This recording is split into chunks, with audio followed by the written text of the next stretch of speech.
Away, Denzel from Denji Moto here. I got a video for you guys, the pros and cons of owning a VW Mark IV Golf. This suggestion I got from Rajo from Sidehouse Garage on a post that he posted, but I commented on the post of the pros and cons of owning a, but he mentioned a GTI. Now we didn't have GTI, we had a TDI. Basically, he said that I must post a video or I must make a video, send it to him, then he's gonna post it for me. There's a lot of pros and cons. We had a Mark IV TDI for 4 years, so this is a 4 years experience of owning a Mark IV. I can't talk about the GTI or other models, but more or less, more or less has the same problems. Firstly, one of the biggest cons is rust on the fenders. Collects a lot of dust, moisture, and everything, and now and then it builds up. Then it starts to rust, and that's the only main rust issue that's on the car. There is probably others, but that's the only thing that I experience. So rust on the fenders. The driver's side interior door Is a handle. big problem. It's always broken or it breaks easily, so it's very fragile. It's sometimes very difficult to come by. Most of the time you'll purchase the car with broken handles. If not, then you're very lucky. You buy the car with handles intact. If the ABS pump goes, that's a lot of money. Certain parts are expensive. The car is heavy. It's heavy compared to the previous gen or even the Mark 1. So that's a big difference in weight. The AHF or AHL engine isn't as tunable because it's the older style engine. There is probably better versions of it, like the newer PD version. That's definitely tunable, and there's mana with lots of torque, lots of power. So it isn't as tunable, but let me know in the comments. The car is a bit bland. It's not everyone's style. More people love the Mark 1 or the Mark 2. This was underrated, but yeah, Mark is the go-to. The Mark 3 isn't also everyone's style. And the Mark 5, most of the people love the Mark 5, but I'm just here talking about the Mark 4. So the Mark 4 is a bit bland. I own a Mark 3. For me, the Mark 3 looks better than the Mark 4. The Mark 3 was in Fast and Furious and is a legend in South Africa. VR6. The 1.6 is very slow. Correct me if I'm wrong. We had a 1.6, a 2 liter. A 2 liter in GTI or GTI. That's a 1.8 turbo. Or the R32 3.2. Anyway, the 1.6 is slow. There's ugly steering wheels.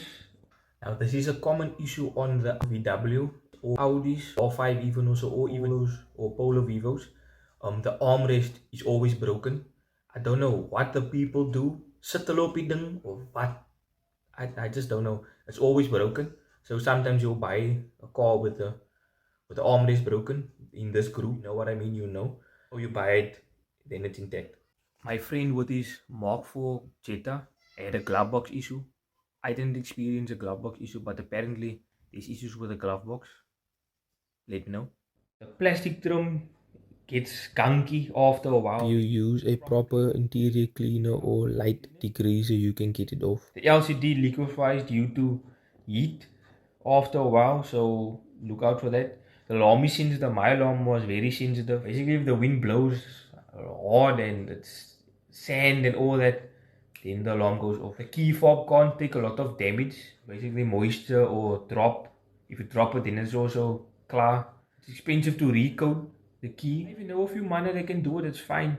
Apparently, it has a lot of vacuum leads. I'm not sure.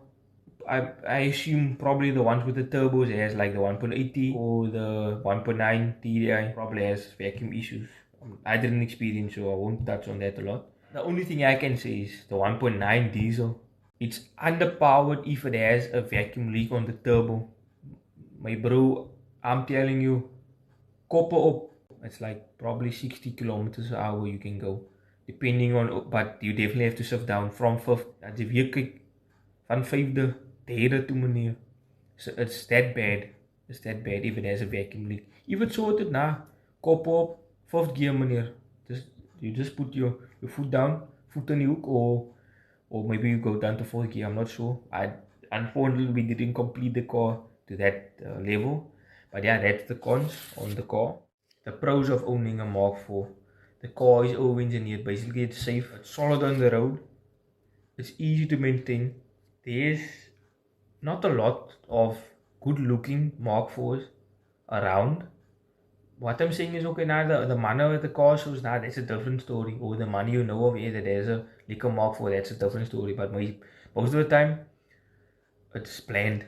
Like I said, the cons, it's bland. But yeah, you can make any unique style. You can fit this, you can do that, and make your own style. So basically, the car is unique in that sense.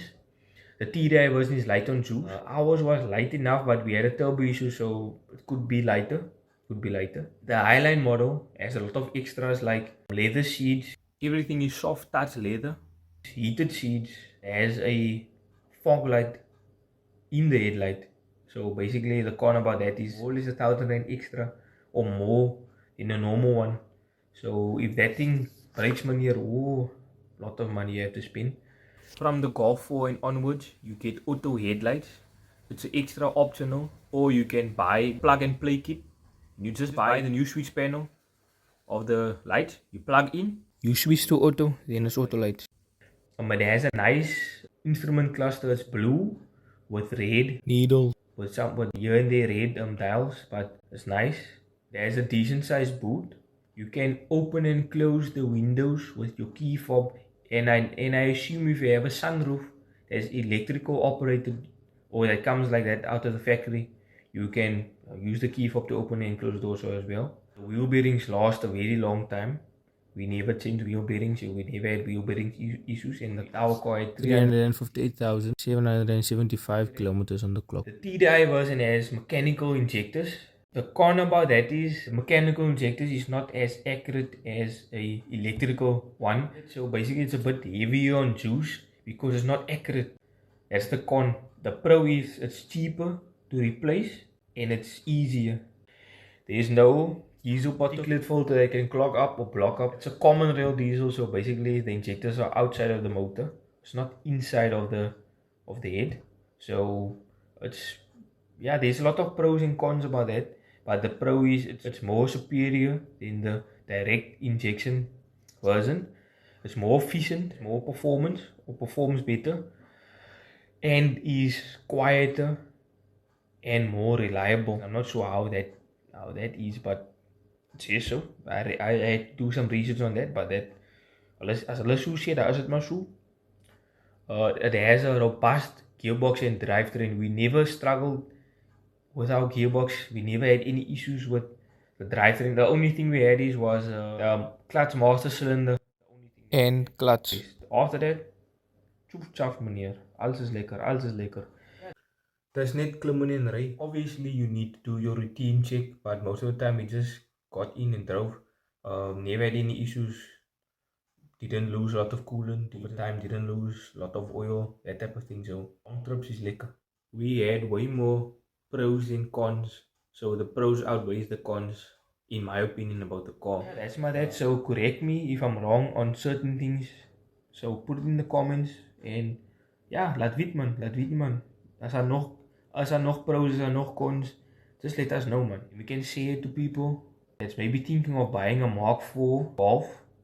Let me know what you guys think. So like this video, share it with your friends and subscribe if you're new. And we'll see each other in the next video.